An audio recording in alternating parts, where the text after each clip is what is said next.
All right, this is the Finance Committee meeting in the Gary Common Council for Tuesday, May 26, 2020. I'm Mary Brown, Chairman of the Finance Committee. We have several ordinances on the agenda tonight. I guess I need to ask who else here, right? Okay. All right, who else here? Councilman Brewer here. Councilwoman Linda Barnes Caldwell. William Godwin. Councilman Weatherspoon. Councilman Lay. Councilwoman Ty Atkins. Dwight Williams. Arlene Colvin. Renzer Williams. Veronica Collins from the Health Department. Okay. Okay. On the agenda this evening are 4 ordinances. CPO 2020-12, which is an ordinance approving the reorganization and renaming of various executive departments of the City of Gary and amending salary and operating budgets in connection therewith. CPO 2020-17, which is an ordinance establishing a new fund and department's budget for the Gary City Court Second Chance Enhancement Program. Councilman. Do I have the wrong ones? Yes, I ma'am. do. I think I you have have the wrong ones. I'm sorry. it should be 2025. You should start. I do. I have it. I'm sorry. I got the wrong ones. Just give me a minute. I had 2025. Where is it? Just got the wrong ones. Okay. Sorry. 2012 was right? No. No. You should. It's 2025, 2026. 27. Yeah, 27, 28, and 29. Yeah. Okay, 25. Just give me a minute.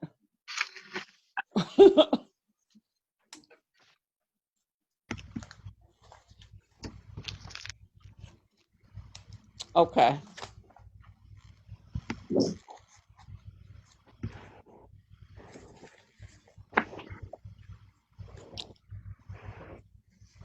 Thought I had them.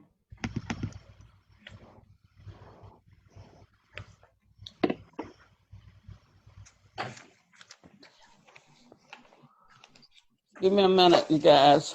Just hang on a second. Okay. I'm going nowhere. Right. Well, I don't think you should eat during the committee meeting and not offer us anything.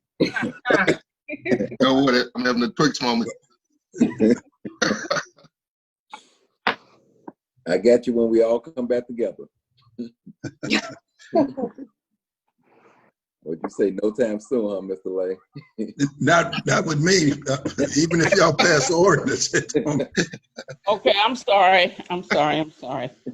Okay, 2025, and what were the other ones? 26, 27, 28, and 29. 5.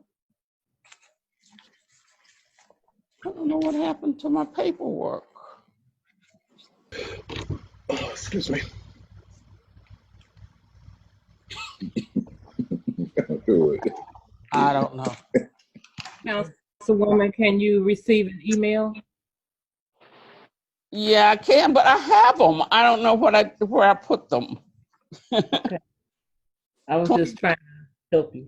I have 2025, and just hang on a minute.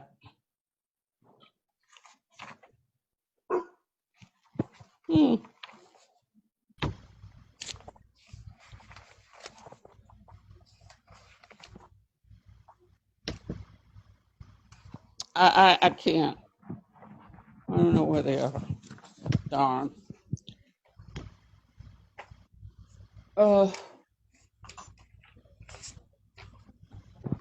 Wait a minute. I was just so sure I had them all. Just wait a minute.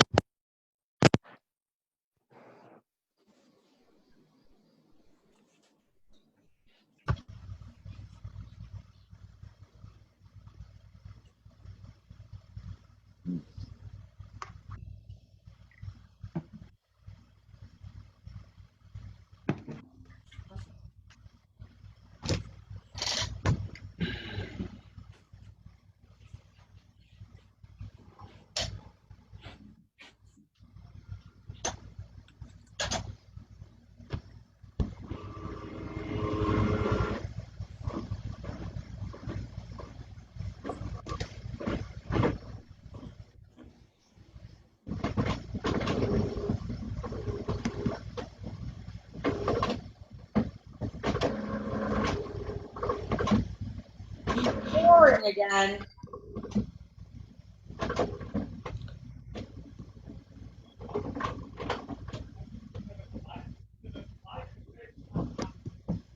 It's You know, Barbara too. I don't know what happened to them. I'm gonna let some, Linda, can you chair the meeting? Are you looking for the agenda? Yeah, I can't find it. I sent you the agenda through a text message. Okay.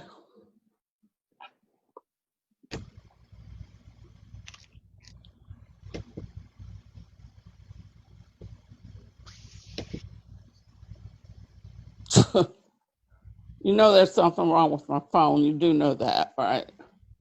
Okay, I'm sending it to you through email. Okay, 2025, an ordinance revising the 2020 appropriations for the redevelopment department operating budget for the fiscal year beginning January 1, 2020 and ending December 31, 2020.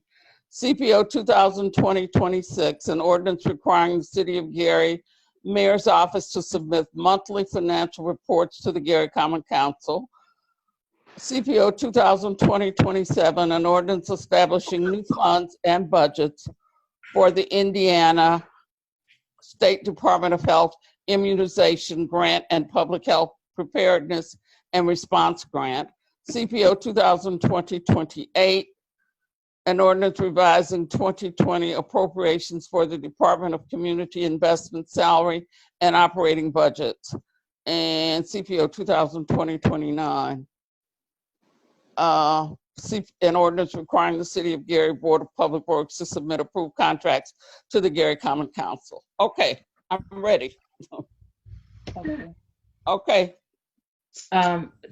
CPO 2020-25 is an ordinance that makes changes to the redevelopment budget by adding a new project manager, deleting two project program coordinator positions to do that. The position created in the redevelopment budget and the position pay the combined salary of the two program coordinators of $59,125. I previously sent to the council and sent again another copy, I believe, of the Yes. description for this particular position. Yes.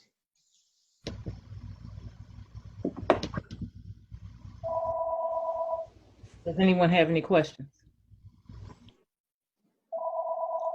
It's probably my fault. I didn't get the new job description. Would you read the training and experience requirements? Hold on just a second so I can get to that ordinance.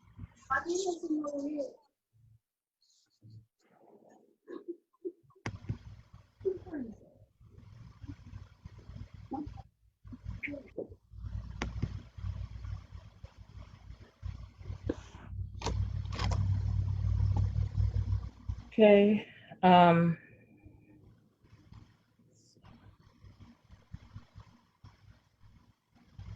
The training and experience. An employee in this class upon appointment should have the equivalent of the following training and experience. Prefer individuals who have previous experience working in a professional government redevelopment / economic development office or other private master equivalent. Yeah. Graduation Finance meeting right quick. What's going on? graduation from an accredited high school is equal to equivalent with experience reading legal documents, Oh, we deeds, still got finance meeting going on. We got to start on another. Weatherspoon, a deductive logical system of thought common in reading and interpreting complex documents, at least an associate's or higher degree in real estate development, planning, economics, business, or related field. So you're saying it's possible for a person to have an associate or higher degree and not have a GED or a high school diploma? That seems to be a contradiction there between the initial. Why wouldn't you just start out by saying they have an associate or higher degree as opposed to a GED? I'm not sure why that's there. I'm not sure why it's worded the way it is, but you're right. Well, it's poorly worded. I mean, It is poorly worded. I agree. And I guess I still have yeah, I thought that was bad. I mean, I really did. That we talking about a GED, and then we talk about an associate degree. I still don't understand the need, and again, I guess unfortunately I've wasted time in law school. I guess I don't understand the need for a person who starts out with a GED or a high school diploma to be responsible for reading legal documents. It would seem to me if they read them, they would have to do something with the information. Now, maybe I'm missing something. Maybe they're reading it just to see if they can read. The same thing with deeds, real estate documents. I think all of these things are legal in nature. Even if you go to a bookstore and buy them, at the bottom somewhere on that document say, well, refer back to your attorney, even though they were in most cases put together by legal counsels. I believe the mayor has the right to hire and to do what you're doing. I just have a problem agreeing with your job description. I mean, that just seems to be far-fetched that a person would have these types of skills.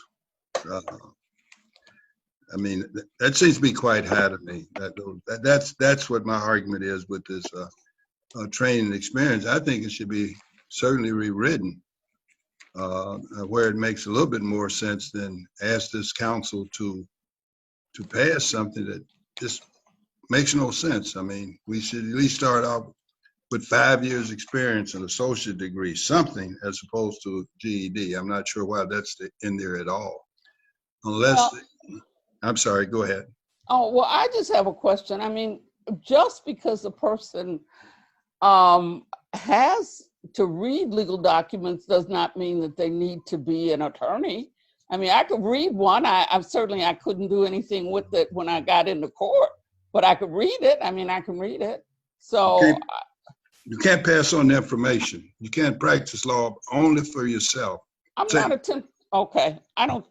What I'm saying is, I don't think that person was attempting to practice law if all you do is read the document. What do you do with the information, Councilwoman Brown? Once you read it, just read it and go back to your desk? What do you do with it? Yeah. That explanation has been already given to me. They read it and they just, to ensure that they can read, but they tell no one else anything that's in the document. They make no recommendations to anyone. They just read it for the sake of reading it. That's all. So you have a valid point. I'm sure if people can read legal documents.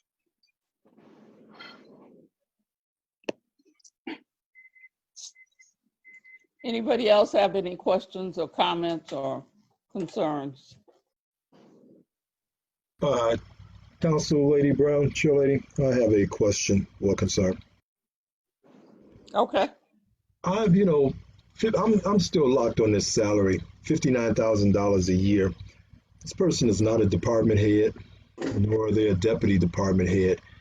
And I'm just kind of curious, maybe Ms. Colvin, you may know, what is the average salary? Because, I mean, what they seem to me to be is a glorified secretary.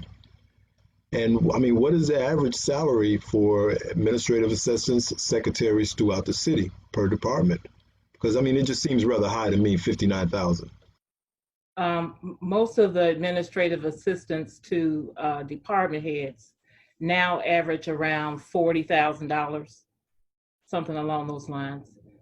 Depending, some of them make a little more, depending upon what office they work in. But I say the lowest for a department head is about 40. There are other individuals who are not department heads who make in the high 40s to upper 50s, and all of that depends upon the work that they're called upon to do. All of them are not department heads. They usually have some sort of specialized training, and training is the operative word. It's not, they don't have a profession per se in the sense that you're a lawyer or a doctor, but they generally have some training to do something in a specialized way. So just using redevelopment as an example, in most departments, most other departments don't handle real estate, for example. So most departments would not have either the training or the ability to be able to understand, say, the bidding process that the redevelopment commission has for purchasing property. This person would have to be familiar with that. You don't have to be an attorney to do it, but you need to be able to tell people how they can acquire property, be able to give them the proper documents. Because of the area that this person will be working in, this individual would have to have more knowledge and more training than a lot of other employees. There are other departments similar to this. Another I can think of is community development. There are some specialized manager positions in that department that require you to be able to interpret HUD regulations. They're not attorneys, but they do have to have the ability to read a regulation and decide whether or not a program qualifies for HUD funding, what might be required for that for a program to receive funding, or what documents an individual or an agency must submit in order to be funded. So, like I said, they're not attorneys, but they do understand what is required by the regulations. And this is a similar position in terms of specialized training. I don't know. I just kind of have some concerns with that amount of money, 59,000. It seems like we're paying them department head money. I don't know. And there are some department heads that have a similar pay, but most department heads make more. I would, may I chime in, Councilwoman Brown? Yes. Oh, thank you. So I would just add that, you know, I happen to know the person. I know we shouldn't necessarily approve this based on the person because we have a job description, but the woman has a PhD from the Massachusetts Institute of Technology, probably more experience in education than anybody on the city payroll. So she has tremendous experience. I mean, and tremendous awareness of issues, highly intelligent, and there's no question that she's more than a secretary. And it's a project manager role. And so it's not merely carrying out orders, but she has a leadership function. I know that she has served on the Gary Port, I served with her on the Gary Port Authority. And certainly I understand that the job description has issues. I think there were some efforts to fix the job description, and maybe there's more that can be done in that arena, but you know, the lady has. We certainly can. All right, thank you. But she's been a professor, you know, for a tenured professor for 20 years at Indiana University Bloomington, you know, bachelor's degree in economics. I mean, so I think there's no question that she will be functioning, and certainly the job description as is provides that she would do more than a secretary. So I think that when we look at project manager, there's more than just administrative assistant responsibility. Thank you. Thank you. Anyone else have any questions or comments? I do, Madam Chair. This is Councilwoman Atkins. So I had a quick question, and this might be more of a question for my council colleagues as a teaching moment for me. But I wanted to understand, I know we discussed it last week, the individual is already working in this capacity, but it is now bringing this, I guess, permission to request or accept the consolidation of the role that's being brought to the council. So I just wanted to understand protocol going forward. Shouldn't requests such as that be brought to the council prior to the individual starting in the role, if in fact that is what the ordinance is asking for us to give the approval of the consolidation into one new role? Does that make sense? Ms. Colvin? Oh, I thought she asked for the council member, but if Yeah. My commentary was that it might be a response for the council, but I wanted to understand protocol for that. But if you answer it, then that's fine. okay, what typically that is done. There is a need though in the department for the work projects that are ongoing at this moment. With there being a vacancy in another position, it was thought that it would be a good idea to bring this individual on as soon as we could. Usually you do come to the council, and if you're gonna make a change in your budget, you request that. But like I said, this was an attempt to expedite, not knowing exactly how long it might take in order for such a ordinance to be approved. Could have been taken 2 or 3 months. The reorganization was similar. So this person could be doing some really worthy work for the city while we were waiting. So we decided to take that approach.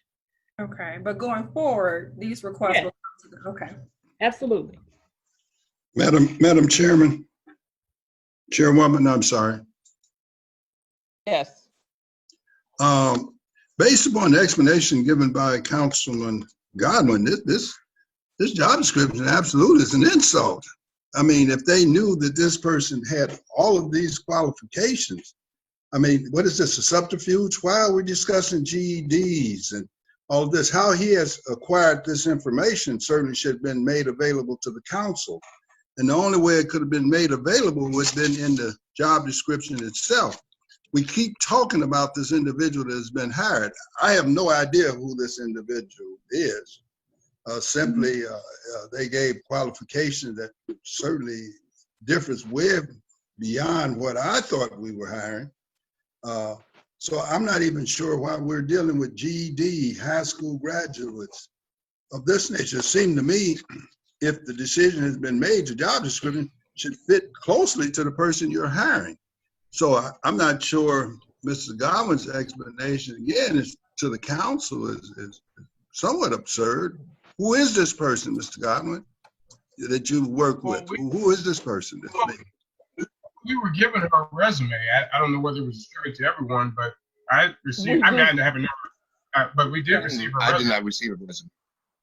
Okay. I didn't receive a copy of a resume. I'm with Councilman Lay. I don't even know who this person is. Well, let me just say this. I don't think it's necessarily our role to know who, I mean.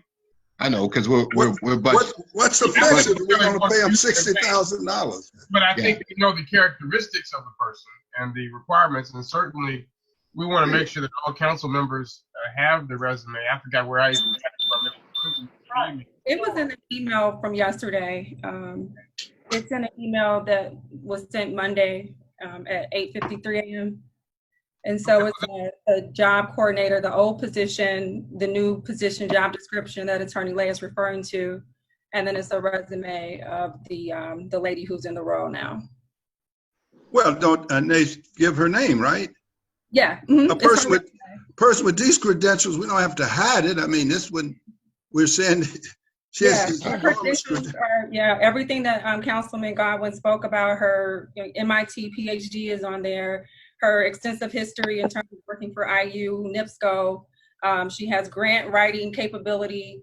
So over and beyond. What's her name? What's her name? Deb Backus. Deb Backus. What's the name? Deb Backus. I'm sorry. I'm sorry. I can't. It looked like more than one person speaking. We did. What's the name, Ms. Coleman? What's her name? Deb Backus. Oh, okay, thank you.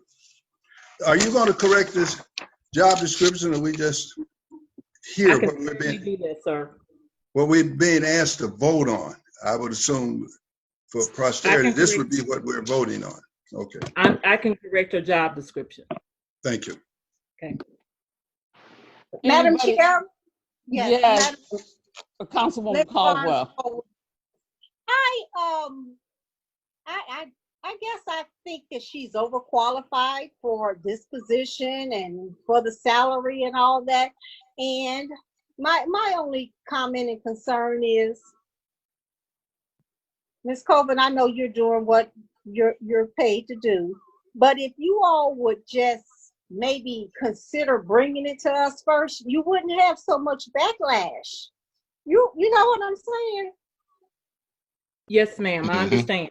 And as I said, in the future. You wouldn't have so we'll much be doing that. backlash coming, doing it, I and then understand. coming in. You're putting the cart before the horse, and so then you get all of this when let's go ahead and get this salary together and a description of a person we want to hire. Bring it to us, and we'll say yes.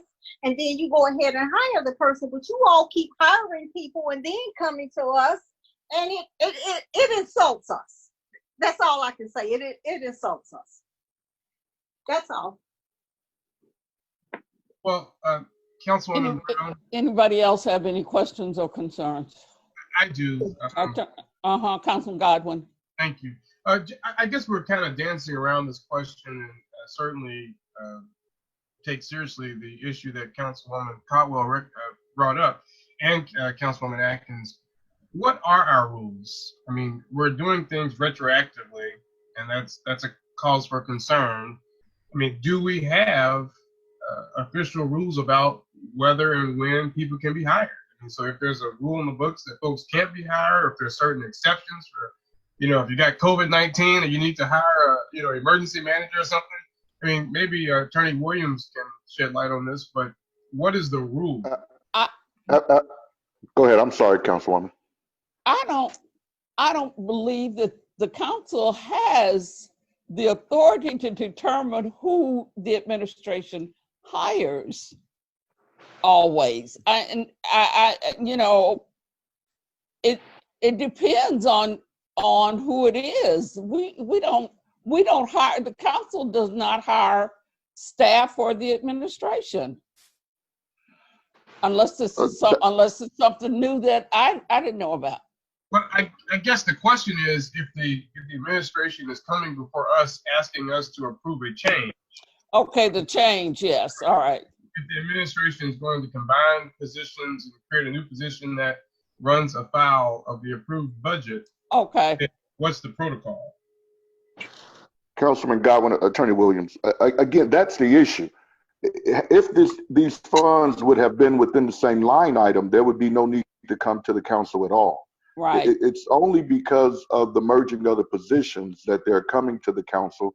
And of course, they should have come to the council before making the selection. But this is not an anomaly. It happens.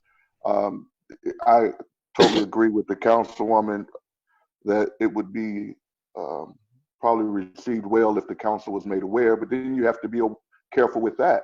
You can't violate open door having private conversations with council people. So it should be done in a more tactful way, but this is not outside the norm.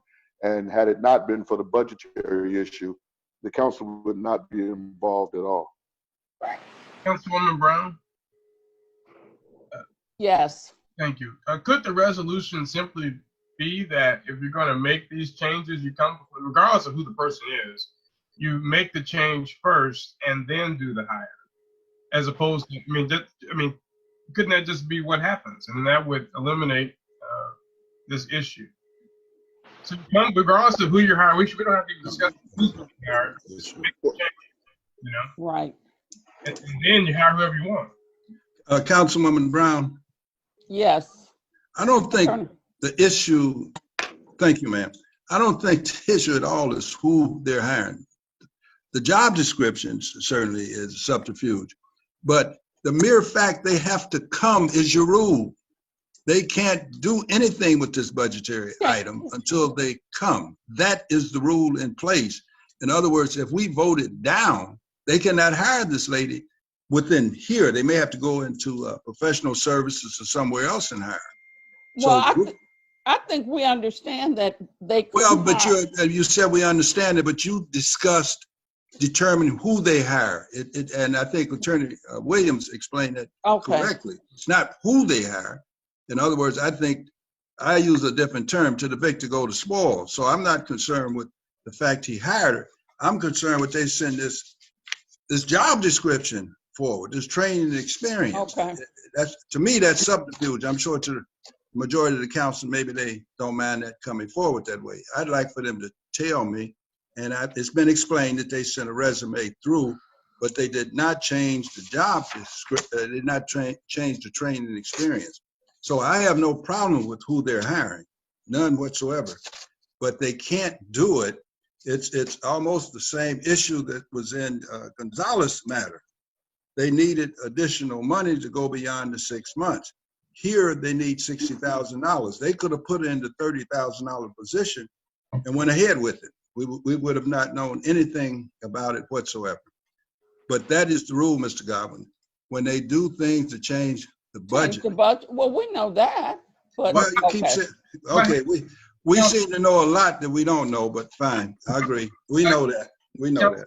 Councilwoman Brown? Yes. How can we enforce the rule? Well, the rule is that budgetary changes have to be approved by this body prior to hiring. How do we enforce that? Because otherwise, why have a rule if you're not going to apply it? And this seems to be a consistent issue. Certainly, the council has authority if you're going to change the budget. Change some of the line items, change the bottom line. The council certainly has authority. I understand that. And we all understand that.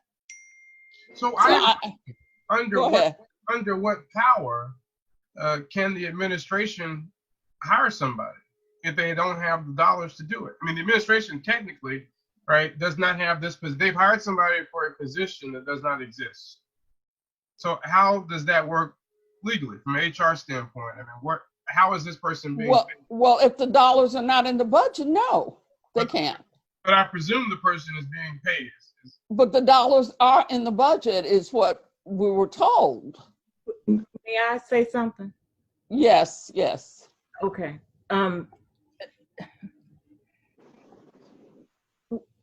In these circumstances, when a person is hired for a position that typically would pay more than whatever they're being hired for, the idea is that we will make the adjustment. Sometimes the situation is such that the individual has other job offers or other opportunities that we would like to make sure that we get the individual before. And it's a process to go through the council. So in some instances, there have been situations where a person has been hired. It's not usual. This is not the typical way that individuals are hired. They generally go into a slot that has a certain amount of money, and that's how they're paid. Right. But under certain circumstances, there may be an opportunity for the city administration to get the benefit of someone who's a good candidate. And if we can get them to start working immediately, we will still have the opportunity to still receive that person's expertise. Now, if we go into the situation where we can't ever do anything like this, like I said, this is not typical. Generally, a person just goes into a position, whatever we have. But that's what happens here.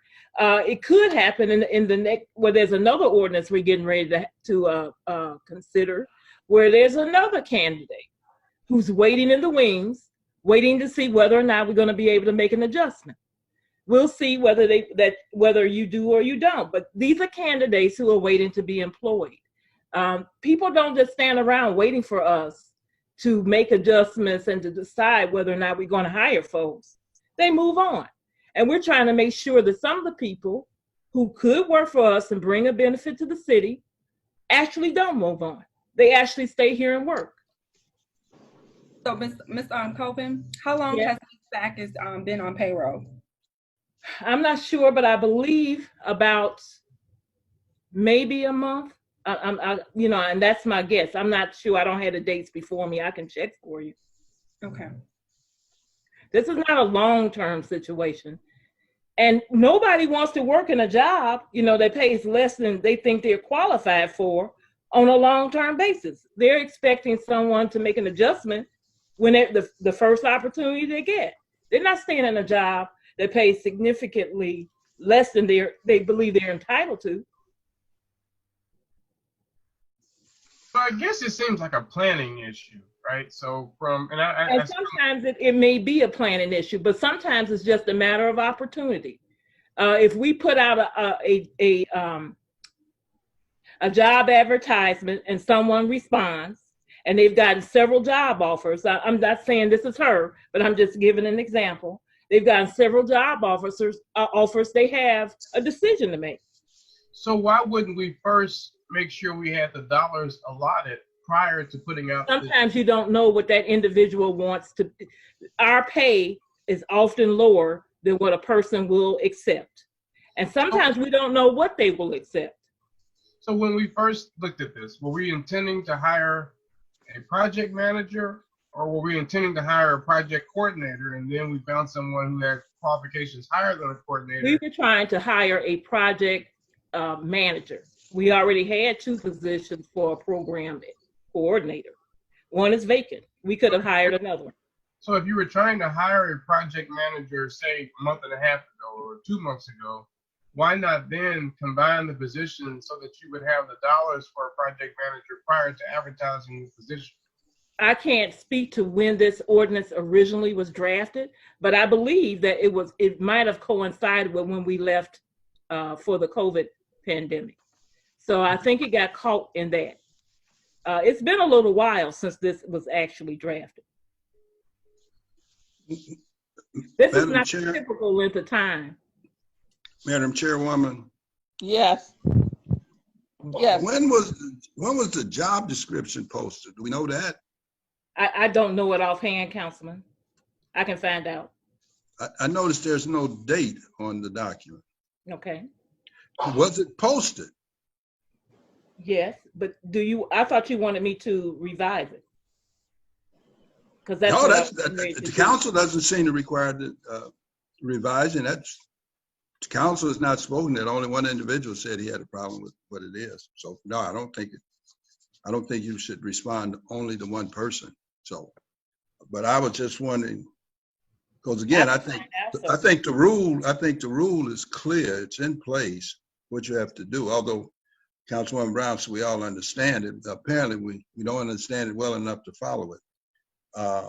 But it's running very close to 2012 when you say that, look like to me, based upon the time you've already given us, there could have been an amendment to somewhere right in there to do this.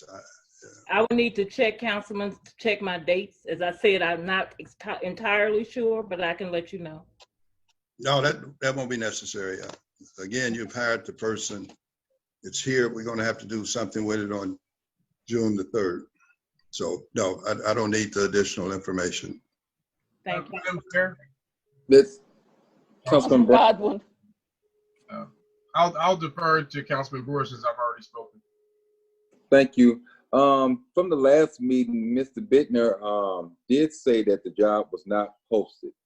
So I know that it just came up a minute ago. It was not posted. He did make that knowledge to the council that this position was not posted. Oh, that's sir, but okay.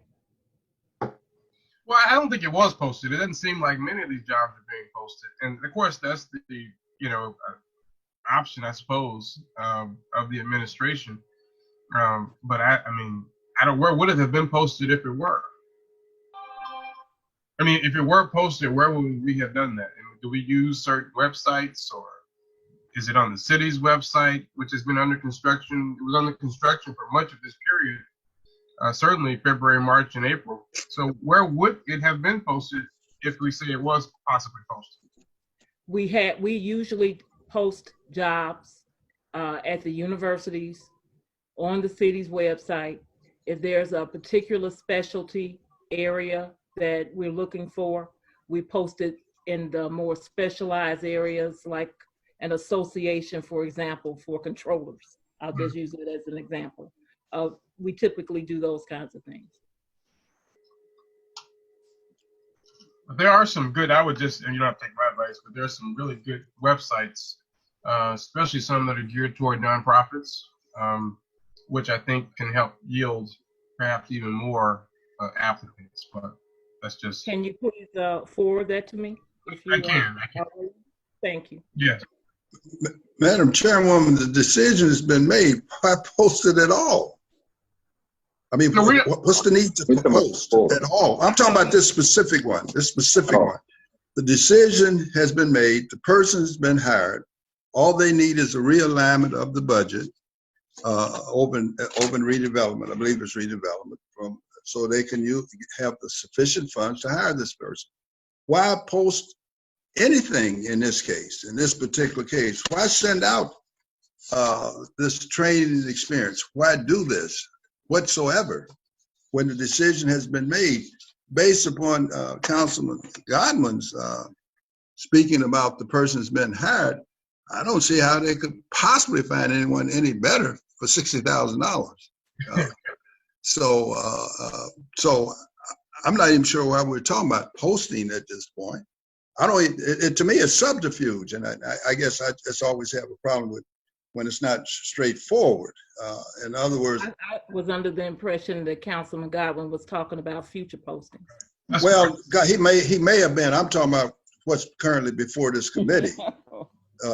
That's what I'm talking about. In other words, he should have given you that information earlier.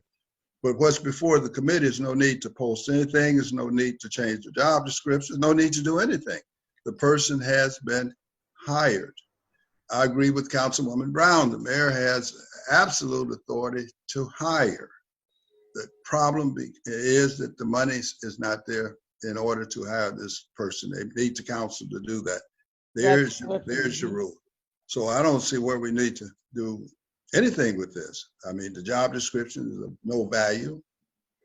The posting is of less value because the person has been hired and is working. And again, we're about to get another one based on what the chief of staff just said.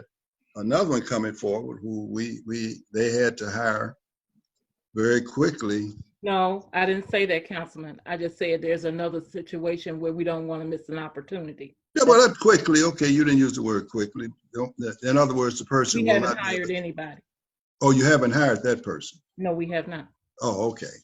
Well, Madam Chair, I don't want to belabor the issue, but I guess what I'm trying to figure out, and I certainly understand that we've moved beyond the particulars of this situation and looking at the general issue of hiring without the funds to do so.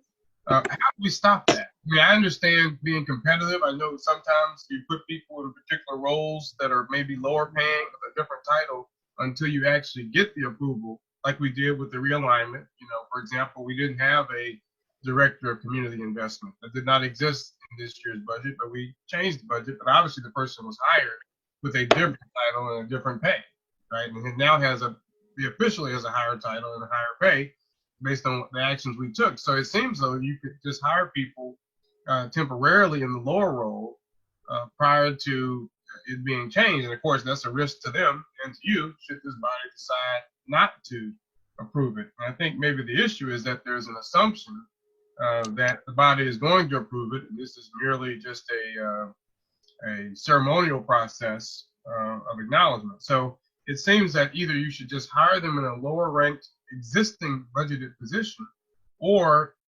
follow the path first adjusting the budget based on what you're trying to do, and then you can pick whoever you want once that's been approved.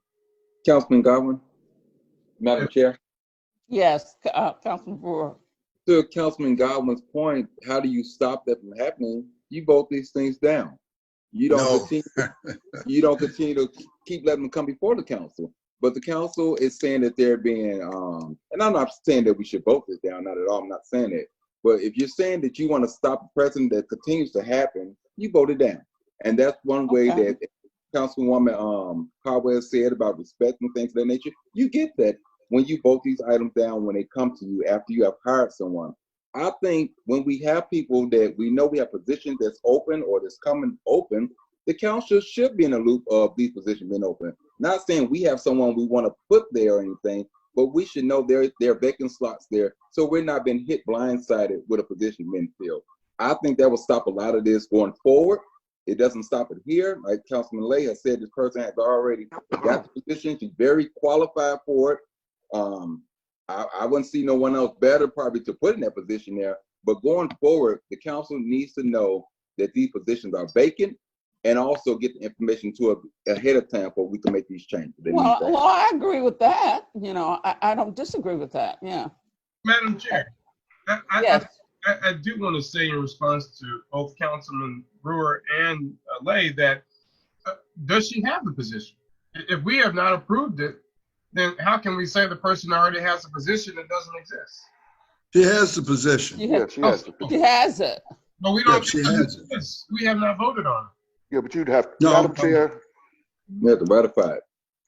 Madam Yes. Chair, But if we don't ratify it, then we can't now say that she has a position that doesn't exist. Maybe 2 weeks from now we'll be able to say that if we vote affirmative. But how can one have a position that does not exist? It does exist, and what the mayor has done, the executive branch has created the position. Their problem is funding. All contracts, everything is always predicated on. I'm sorry, go ahead, Councilman. No, go ahead. Go ahead, Councilman Lay. That's all right. I know, I'd like to hear you were about to No, say something. go ahead. It's all Okay. right. So they can be hired. He can create the position, but the position, I believe Attorney Williams is going to say, has to be ratified. If there's a failure for ratification, then the position does not exist. It's gone. The person then would have to just simply be there at whatever the lower rate. That's like a contract. It's always subject to the availability of funds. Here, I'm specifically Right. talking about this case. But my question is, this is not a professional services contract, obviously, and we do have 2 budgeted positions, project coordinator. How do you hire somebody when there is no line item that even exists? So I don't understand, why even have a budget? Why even have positions in a budget if you can just why don't we just say, here's $500,000, hire who you want? I mean, if we have specific positions that we have budgeted for, I don't understand how someone could have a job that we have not budgeted for. The position she's occupying is the $30,000 position. That's where she is now. So her title is project coordinator. Is that what you're saying? No, her title is not that yet. She's been hired in a position. The position she would have to been hired in paid $30,000. And what's that position? What's that position? She's being paid from somewhere. I would assume they're not paying her $5,000 a month. They're paying her somewhat less than $5,000. $2,500 a month would get you back to the $30,000. That's what they're doing. They have come forward with this, and they said we now want to add the $30,000 and change the title. But she's hired. I mean, so Attorney Colvin, may I ask a question? What is the title for the individual we're talking about? Do you mean? What's the job title for Ms. Backus? Project manager? I mean, is that what you mean? Yeah, what's the title? Like currently, what's her title? Program coordinator. Coordinator, right? Okay. Yeah. So she's the program coordinator at $30,000 a year until this body does something different. Yes. Yeah. Thank you. Madam Chair, it's the same issue with Gonzalez. I mean, he was hired and they went through some contract changes that was made by Mr. Jenkins, but ultimately right now he is paid $30,000 up to, I believe, for the first 6 months. You know, and that's it. If we don't give them any more money, that's it. I mean, they have to either find it in professional services or some other place.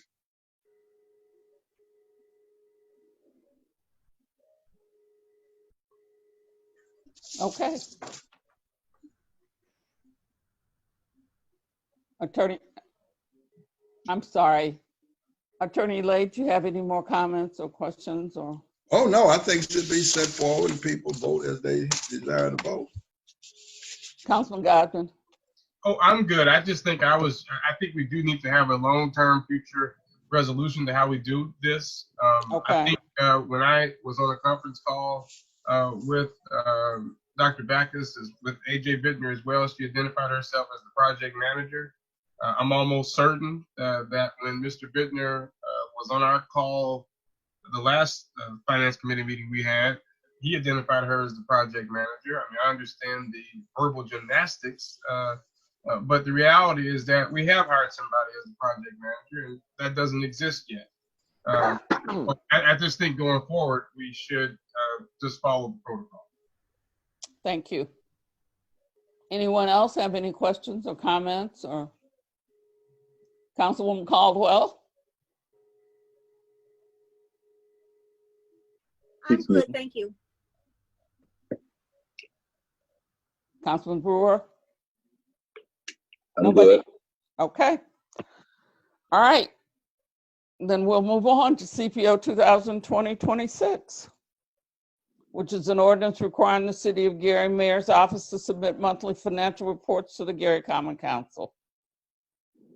Thank you, Madam Chair. What I want to do with this ordinance, we already have section 2795 and subparagraph 24, I believe, provides that the city controller is to submit a budget summary report for each department and fund account by the 15th of every month. Now, I think all of us know that that hasn't been happening January, February, March, April, or May. We did make a specific request and receive that information. What I'd like to do is to change this to amend the aforementioned section such that it will include accounts payable. So we have a better sense of what the outstanding bills are. And that also it be more specific about to whom this information is being delivered and how it is being delivered. So what I will do is work with the law department to change the language and make it an amendment of section 2795 to do just that. And what I want to do is just be clear. What I'm trying to do is systematize our processes. A council member or president of the council or whoever shouldn't have to request this information. Right. This should just be happening on a regular basis. I will say, just as larger context, a certain individual was on the radio who is a professional services contractor and said that the city could not provide a state of the city because he didn't understand where the finances are, and the finances were in total disarray. And that some of the folks on this call, who are asking all these questions about the finances, there's going to be penalties and consequences for them. Now, of course, we shouldn't be under that kind of scenario, especially given that we have laws on the book. I don't know whether this one is unconstitutional. I think this one is certainly constitutional, but it should be happening anyway. And I think that we want to build that in. It shouldn't be the council person having to go out there and ask for it. We're making financial decisions every day about hiring new people, about taking out loans, and how can we be good stewards with no information? We're just making assumptions about everything. So that's what I would do with this. Madam Chairwoman. Councilman Lay. I assume Mr. Godwin probably is referring to Attorney Lyles. I pay literally no attention to what he comes on the radio and says, but apparently it has moved into this council meeting. We certainly, under 36453, the mayor is required to give us any and all information requested by the council. They've given us the authority to make the request. I guess all you're doing is reducing, I don't have a problem with it, to a date certain, but it already exists in the law that we, anything we want, we can ask for. And there's nothing wrong with that. Absolutely, and it also exists. There is a specific date, the 15th of every month. Okay. Section 2795. What I wanted to do is add accounts payable, so that when we're getting the information, it's not merely what the balances are in the various accounts, but it's where we are in terms of outstanding obligations at any given point during that month, and who it's being delivered to. So what I think it should be delivered to the Finance Committee. Now, of course, every member has access to that. But at the start, I think the Finance Committee should be playing a larger role in knowing what these numbers are. And let me step back further. Part of the sale leaseback, at least as I understood it, and part of the financial plan that was presented to Wells Fargo and others when they gave the tremendous dollars to allow us to do this, was that there was going to be a strong relationship between the council and the administration, regardless of persons, in terms of understanding what the bills were, what dollars are coming in, and what dollars are going out. In fact, at one point, I think for a couple of years, the Finance Committee chair and Finance Committee members and President of the Council met weekly with the administration to go over just those things. Well, we know that has not happened here to date. Heretofore, I should say. So what I'm trying to do, I'm not saying that we're requiring or asking that the administration yield in that way, but let's at the very least get a monthly report that has substance to it so that we have a clue what's going on. Madam Chair, I don't disagree with that. I agree with that. Once it goes into the Finance Committee, well, the Finance Committee give the remaining council people some type of report. Would it come at a committee meeting where we are made to understand, or is this something that will be withheld from the people of this community? I basically agree with what he's asking to do. I just think we should have a further report. Let me just say, I heard part of that comment, and it's absolutely not true that council members did not get that information. As was said, we met weekly, and we did get numbers. Councilman Brewer can attest to that we did in fact get that kind of information. However, we have not, as of this date, with this new administration, we have not received that kind of information. So, may I say something? Previously, we were receiving the information. Yes. First of all,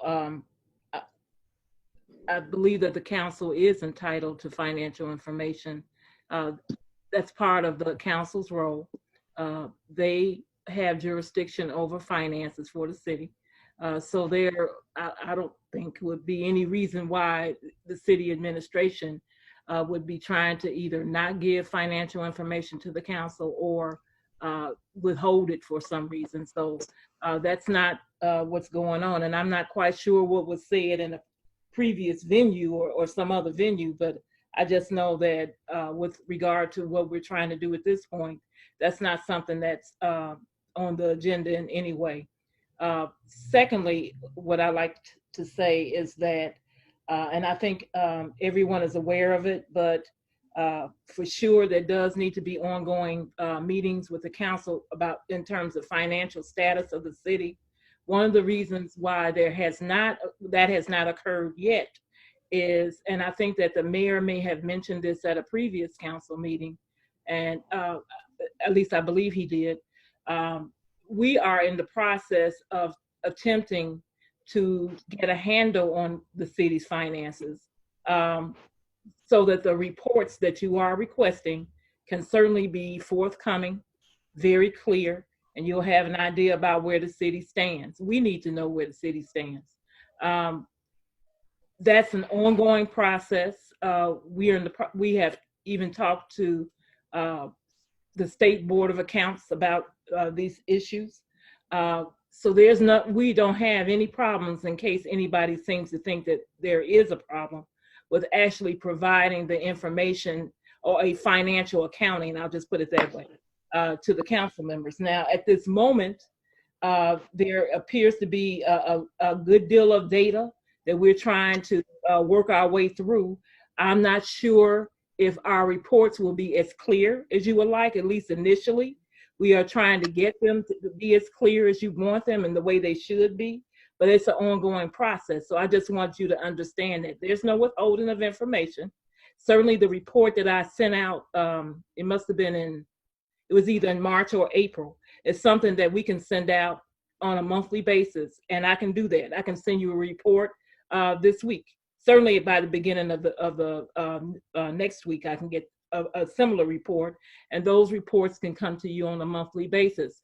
But of the detail that you're requiring, that's something that we're still working on, and I'm not sure we're going to be able to do that immediately for the reasons that I just stated. Madam Chair.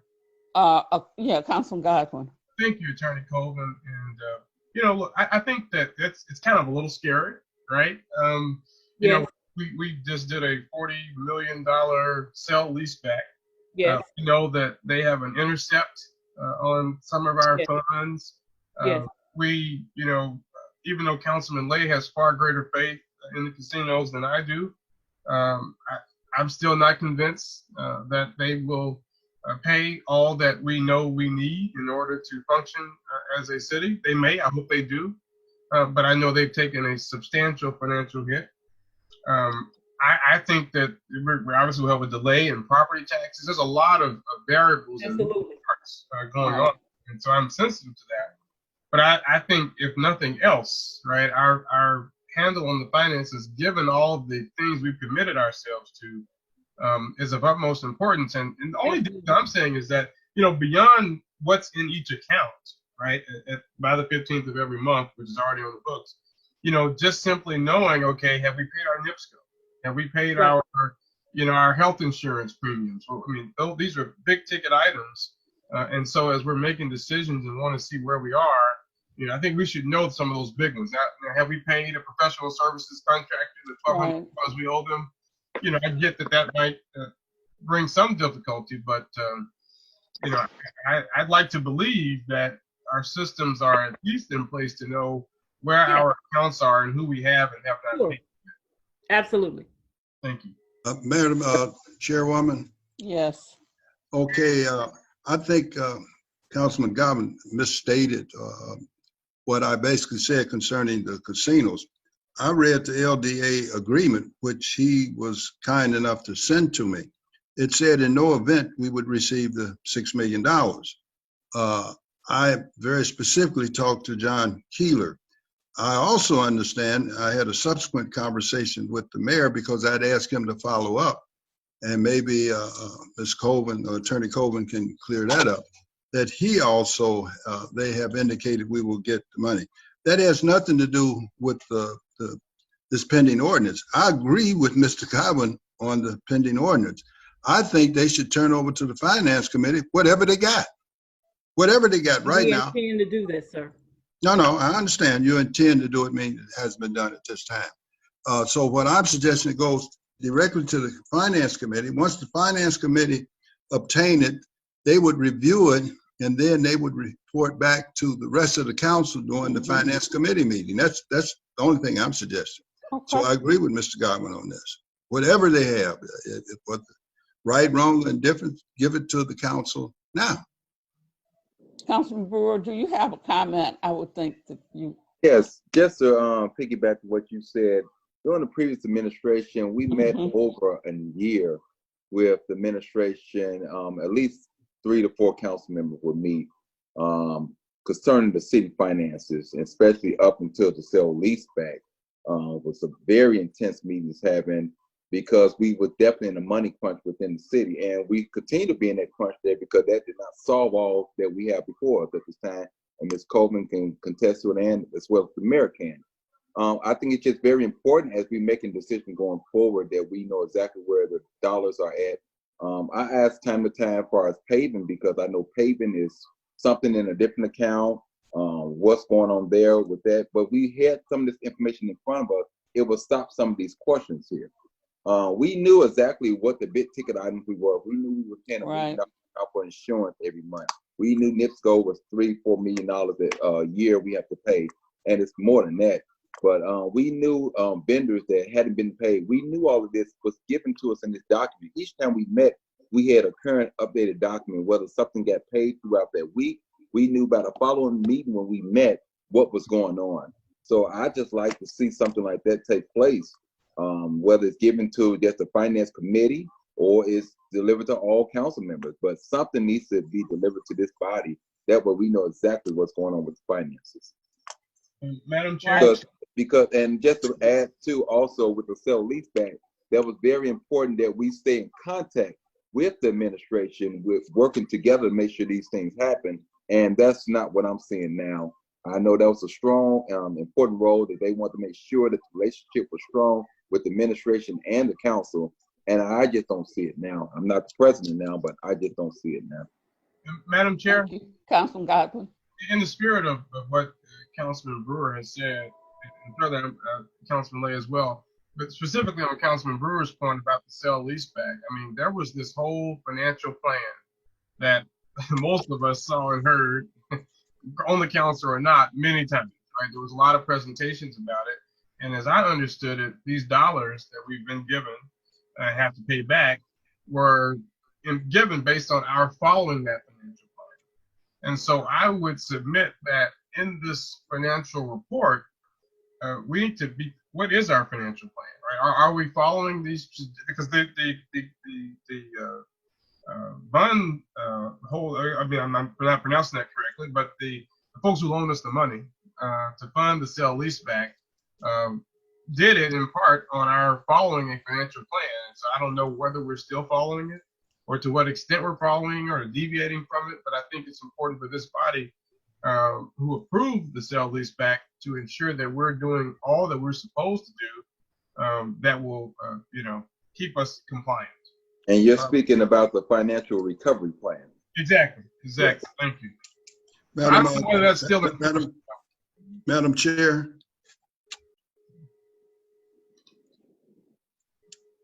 Madam Chairwoman. Councilman Lay, I'm sorry. Okay, I'm absolutely in agreement with Mr. Godwin and Mr. Brewer on this. It would seem to me we want to be a little bit more structured here. Let it go to the present Finance Committee. It may be composed of 3 people now. I'm not sure. I'm just going to name. I think Councilwoman Brown, you of course are the chair. I think Councilman Godwin is there.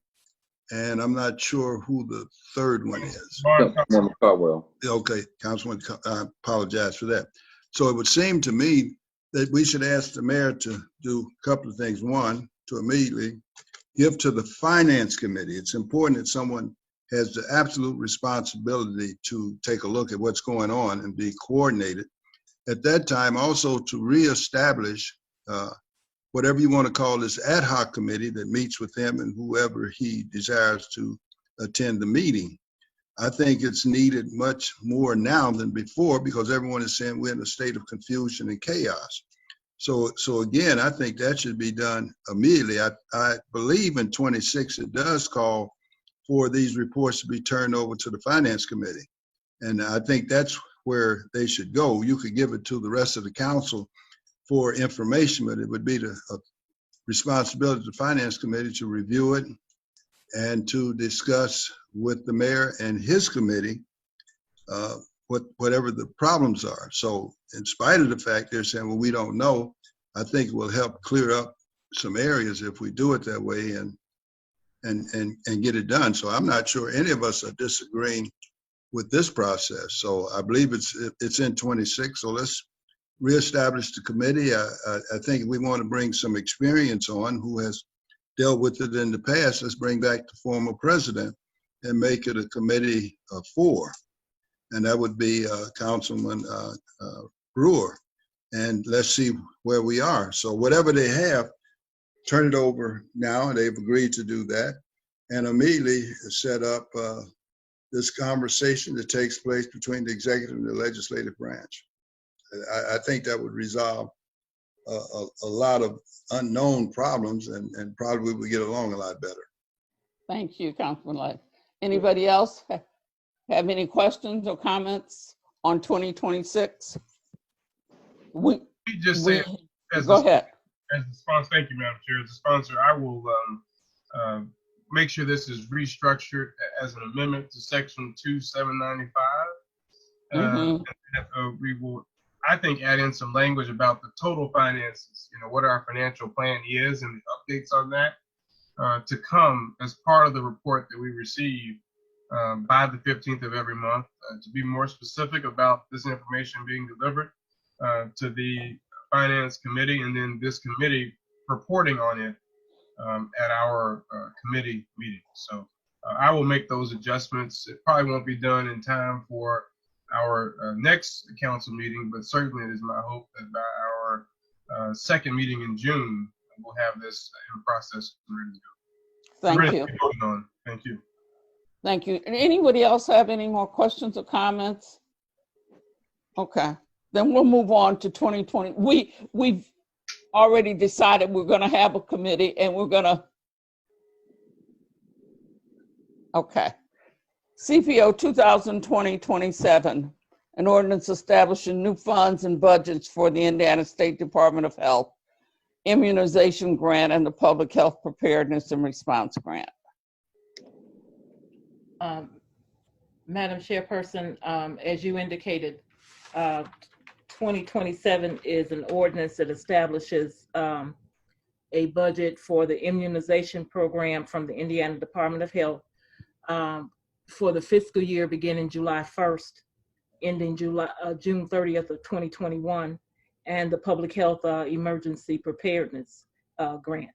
The immunization grant is for $77,000, and the Public Health Grant is for $50,191. We have at the meeting today Veronica Collins, who is a director of the Health Department, who can tell you more about the individual budgets. I will say that the Public Health Emergency Preparedness budget contains a salary for a fiscal logistics coordinator in the amount of $11,000. Under the immunization grant, most of the dollars are in the operational budget, including professional services, other materials, etc. Most of the, many of the individuals, or all of the individuals, I should say, who deal with the immunization are contract employees. So with that, I'll let you entertain your questions, and between Mrs. Collins and I, we will see if we can answer them. Okay. Madam Chair. Councilman Godwin. Thank you. Attorney Colvin, Yes. You said there's a new director of the health department? Yes, she was at our last council meeting and the last finance committee meeting. Okay, I'm sorry we didn't welcome her appropriately. This Zoom thing just kind of makes it difficult. Is she a resident of the city of Gary? Ms. Collins? Yes. No, I was letting her speak for herself. Okay. It's not. I don't see her on here. I don't either. Did somebody get back on? Somebody's phone's connecting. Okay, she may be trying to get back on. I don't believe that she is. Okay. So, is the administration? I mean, how? I'm just saying. Are we going? How are we going to handle that? I mean, we do have a residency ordinance, right? Oh God, I believe she lives in Maryville. Okay. So how are we going to handle that? Now I know we just had a question about. I believe that ordinance is constitutional. At least I hope it is. That requires our employees, absent those who are exempt by state statute, to live in the city.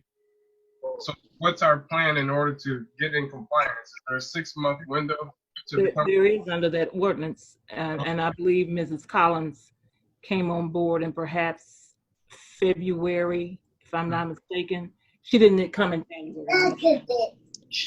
So is the plan that we will get an update by August, September, whether I'm sure she's, now this is not in any way a personal attack on her. I don't want it to appear that way, but we do have an ordinance, and I intend to make sure, and unlike some of our ordinances, that this one is enforced. So I would hope that there will be an update to this body beyond the Finance Committee to ensure that the director is compliant within the 6 months. Madam Chairwoman, Councilman Lay. Okay, why don't we specifically ask for it? Just tell her we want an update to know for sure. And I'm Yeah. sorry, Councilman Goodman is confusing what's constitutional, what's unconstitutional. I have no reason to believe this is not constitutional. In other words, it's an ordinance that's requiring people to live within the city of Gary. I don't think it's going to be constitutional when he started talking about you can't promote police officers. So at this point, if we have to do it at the next council meeting by motion or whatever to move it along, we just simply, the motion is the same as an ordinance and a resolution. It's just sometimes it's difficult to follow when you did it. And ask very specifically that she be given her current address. I don't want Mr. Goodman to ask for everybody in the city, her current address as of August, when the running of the 6 months. Okay. And I believe that ordinance is absolutely constitutional. And what you do after that now, Mr. Goodman, when she does not comply, I think when I was on the council before, we put someone off. We just told them to stop paying. All right. Yeah, but that was some time ago. I don't know what this council will do with it. I am of the same mind. And of course, we know that ordinance does give the administration the ability to come before the council and declare that they have done. It's a whole criteria of what they would need to show, but they've done a full search, that they've sought to even do training, I think it goes so far to say, of Gary residents to ensure that Gary residents are given the absolute highest priority, and to tell us that they couldn't find anybody in the city to qualify for that, and then we have the ability to vote on it.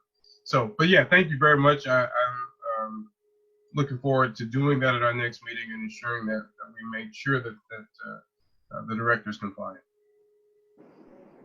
Well, she's not here. Ms. Collins is not here today, Ms. Colvin. So. Yes, I'm here. Oh. She just joined. Yeah.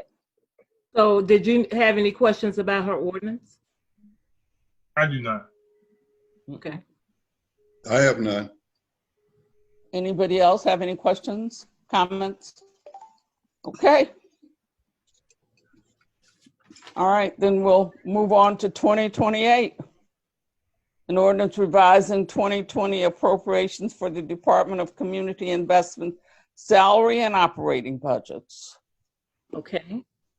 2028 is an ordinance that makes adjustments in the community investment budget.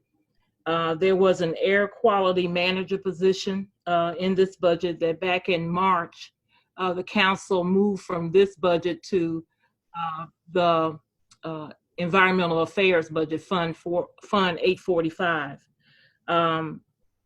That position is being eliminated in the community investment budget since it was moved. And in its place, we are proposing, first of all, to add a position of a zoning code inspector. There has been a lot of discussion about there only being 5 code officers, and because they are paid from community development block grant dollars, they are prohibited from actually doing work or citations, providing citations in certain areas, specifically the 1st District and Morningside in the 6th District. This particular code officer will be charged with that work. So that person will be assigned to the 1st District in the Morningside area. The ordinance also increases the salary of the zoning administrator from $41,000 to $51,000. As I indicated earlier when we were discussing an earlier ordinance, this is a situation where we do have a candidate. They have not been hired. They're really actually waiting to see if the salary is going to be increased. So this is a situation where we would like to move forward if we can. So these 3 changes are being proposed in this particular budget. Thank you. Questions, council members? With the 6th district, first I'd like to know, between every district, isn't there just 2 code enforcement officers? Or is it just 1 currently? One currently in terms of assignments. I'm sure they cross over as they have the opportunity, but there is one assigned to each district, to the 5. Well, if I may speak, Madam Chair. Yes. I'm Councilman certainly Barber. thank you. I'm certainly happy that the first district will have somebody because we certainly have had our code enforcement challenges. And I think we haven't had anyone for over a year. That's right. And so I'm excited to meet whoever that person ends up being and ensuring that we develop a good rapport and we start holding businesses and residents accountable for our code. But thank you. Do you have the name of the code enforcement officer for the 6th district? I don't have it with me tonight. I can get it for you, Councilman. Okay. So, Madam Chair, Yes. Mr. So- Councilman Brewer. so the 1st district and the 6th district will share code enforcement officer? Okay. Well, just for that portion, Morningside, which is a very small area. Okay, so just we- Morningside and the 1st district. Yes. Right. But we really need more coverage than just Morningside. There's a lot of dumping. So in the I'm sorry. in the 6th district, there is no other code enforcement officer to cover the 6th district. I thought every district was covered except the 1st district. For my last budget of 2019, that came And before us. that's what I'm getting to Councilman Williams to let him know who that person is. Okay. I have a question. Why is there a need for the 1st district to have to share with Morning? And nothing against Morningside, beautiful historic. But why don't we have our own singular person? Both Morningside, that small area in Glen Park, as well as the 1st district, are both areas that cannot be. You cannot use community development block grant dollars in them. Right. So, in an effort to make sure that all areas of the city are covered, because the other officers must be assigned to only those areas that can be funded with community development block grant dollars. That's why they're sharing. So what's the you said it's economic requirements? And is there an economic criteria that has to be met to use those dollars? Is that what you're saying? The funding is assigned or is associated to census tract. Mm-hmm. And the census tracts in Morningside and in 1st district don't meet the criteria. So there is a low to moderate income requirement there. So that's due to income, correct? Yes. But I think if you were to look at when you say 1st district, right, there's a diversity of incomes and there's more than one census tract, right? That's true. So if we break that down and look at Etna and Glen Ryan and even parts of Miller where we know there are there's economic diversity. We have the census tracts where they can and cannot actually work in the 1st district. I would just implore, and I certainly intend to fight for our own person in the 1st district to be singularly focused. We have a lot going on, and we need that focus. We make our equal contribution to the city as every other district, and I think we need to properly fund that. Okay. Okay. Any other questions or comments? Okay, then we'll move on. CPO 2020-29, an ordinance requiring the City of Gary Board of Public Works to submit approved contracts to the Gary Common Council.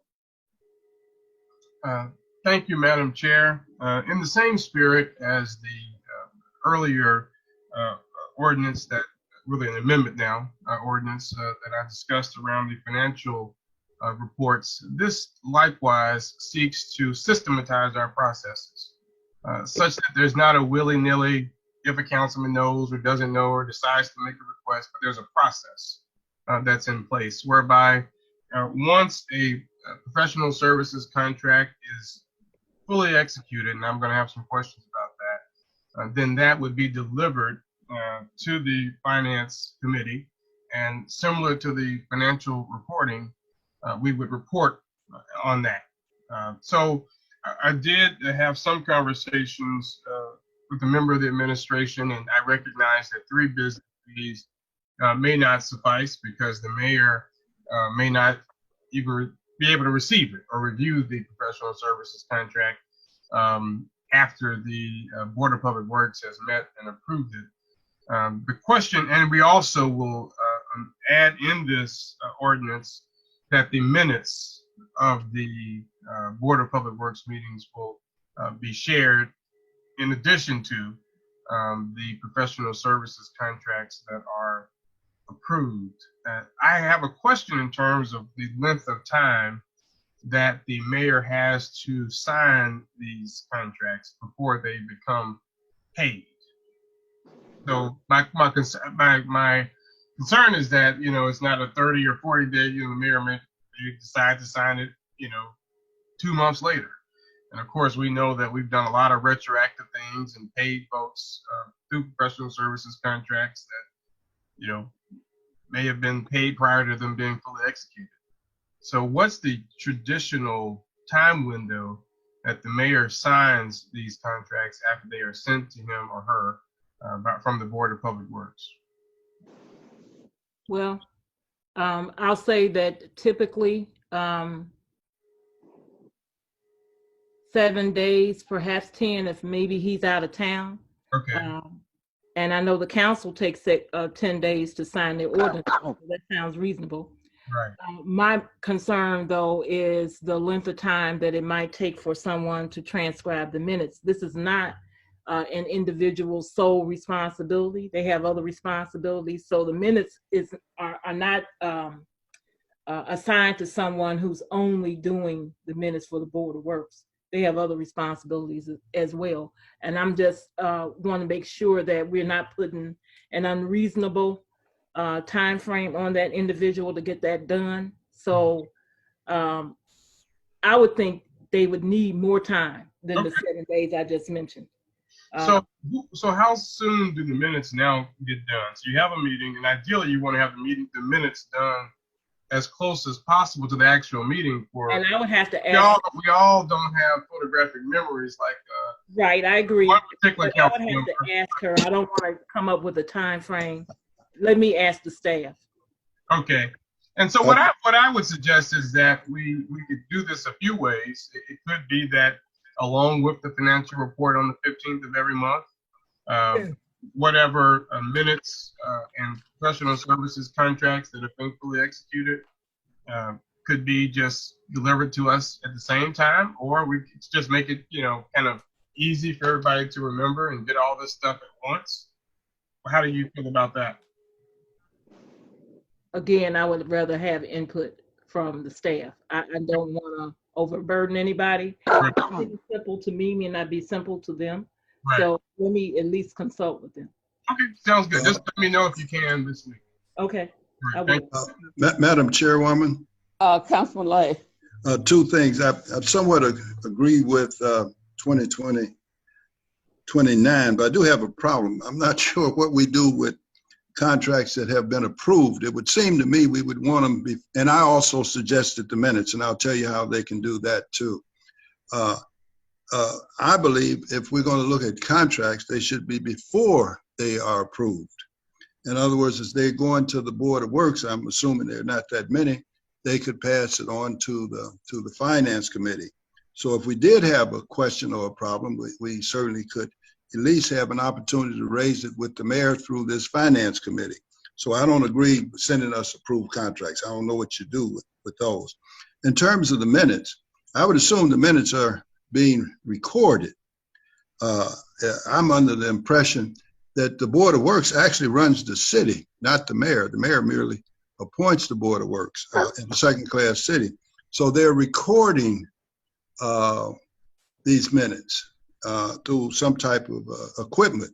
I would suggest they immediately turn over the tape to the Finance Committee of what went on during that meeting and very quickly follow up with written minutes. I don't think they can postpone doing that since they have the absolute responsibility for running the city. I would like the contracts be submitted before they are approved to the finance committee, not afterwards. I'm not sure what you do with after other than pout and say, well, you shouldn't have done it. But at least we would have an opportunity through this finance committee to say, and I'm sure I'm repeating myself here, to say, well, we don't think that's a necessary contract. He may can go ahead and do it anyway, but we would like to see it beforehand so we don't get, I guess a half a dozen or more contracts that have been approved, and then we go back and read them and see what these people are doing. And again, that's under 36453. We can get them before they are approved. He has to turn them over. We ask for them. Madam Chair, I just want to quickly respond. I agree. I mean, my initial thought in having this drafted was that we would be informed at the very least. But certainly, I know that when you and I especially looked at the director of communications contract, it was quite troubling, riddled with errors, and I'm not even sure it's binding. It has a lot of problems. And I think that I'm certainly in favor of adjusting this in a way where we would see them in advance and we could offer our perspective, fully understanding that it's within the powers of the Board of Public Works to go forth and do as they wish. But I do agree with you, Councilman Love. Madam Chair, Councilman Brewer. my question is about the contracts coming before the council before Board of Works take any decision on them. I do believe, Ms. Coleman could correct me if I'm wrong, contracts are opened up at the Board of Works for various different things. I don't think they just brought in and they saying this is what we're going to vote on. I believe they do open up the contract at the Board of Works meetings there. Do you mean bids, Councilman? Yes. Yes, we do that as well. Okay.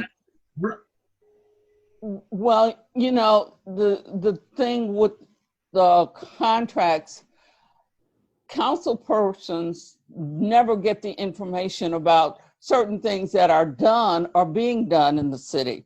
We don't, you know, you had a question earlier about paving or demolition, those kinds of contracts. Well, I'm demolition maybe through redevelopment, but you had a question about paving.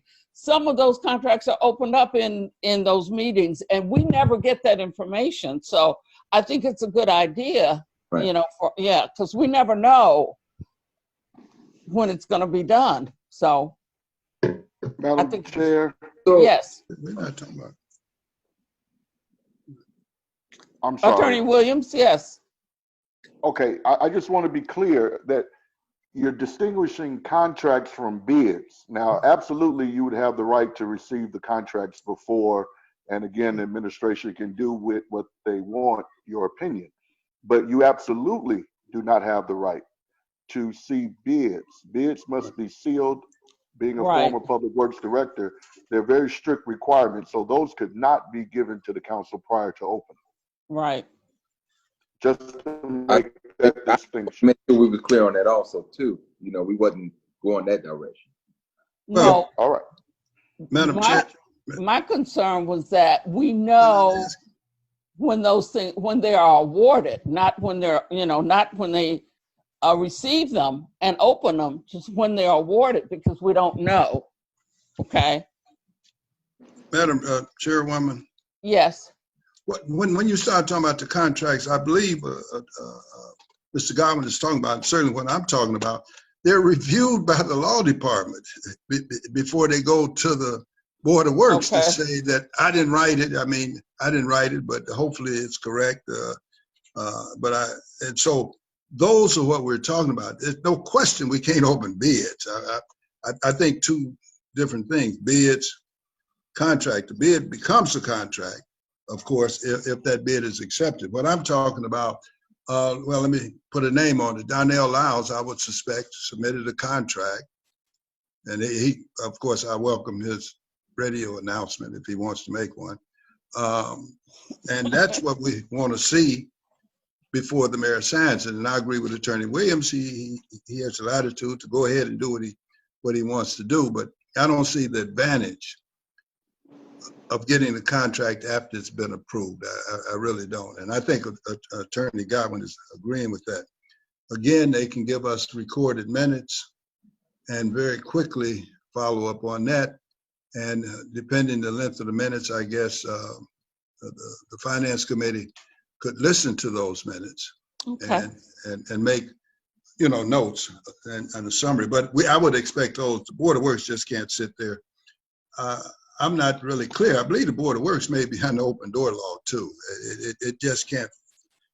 It can't make decisions outside of that meeting, and so they may have some problems, even though it's not. We're setting up the Board of Works is set up by the legislative government, so I believe it is subject to Indiana open door law, and so we certainly under 36453 can demand that they do that very quickly, expeditiously. And so if the mayor's out of town, certainly they can do the minutes. I don't see how he would stop minutes. And if they need to assign a special person, then they should do that, because the minutes is how this city is being run. It's just as important as the financial. That's where they're spending the money. Absolutely. That's where they should be spending the money. I don't know if they're spending it outside of the Board of Works or not. Madam Chair? Uh-huh. Yes. So I would just say that I'm in full agreement with Councilman Lay. And I think my only question and comment is that we would want to know how many days before it's going to be presented to the Board of Public Works. That is to say, we wouldn't want to get it, 5 minutes before the Board of Public Works meeting. I think it would probably be more useful to us if we had it at least 72 business hours prior to being considered. Some of us may want to come to that meeting. And I suppose that meeting still happens on Wednesdays at 10 a.m. or something like that. Now, that meeting date can change. It's not legislated when they meet. They can, as the board, decide they want to meet on different days, right? They have to publish that. They have to publish it. Yes. So I'm thinking we would change this and have it where I'm thinking I want to be sensitive to the fact they might be sort of getting information quickly, but at least 3 business days prior to the meeting, we would get whatever contracts are going to be considered. Any thoughts on that? I agree. Mm. With it. So I will work with the law department to make these changes, and then we will probably again not have it ready maybe it's early enough in the week, but if we're able to have it all done by the council meeting, then we'll certainly try to get it presented on third and final. Okay. Anybody else have any questions or comments about that? No more questions about, what Councilman Godwin just said, but just go back to something about the recording with Councilman Lay. We control those recordings. So anytime you want to get the recording, you can request them from our department to get those recordings, just for everyone's knowledge. Okay. I'm sorry, who controls it? We do. Our department, video crew. Oh, you're talking about video. Yes. Video and audio, we control that. Okay. Some of your people saying to report to Mr. Gonzalez, so I'm not sure who controls it, but They shouldn't be. they are. Okay. Any more questions? Comments? Anybody? Nobody? Maybe a matter of exhaustion. I don't know. Okay, well, if there are no more questions and no more comments, and that was the last ordinance on the agenda, this ends the Finance Committee meeting. Thank you. Thank Have you. a good evening. Thank Be you. safe, everyone.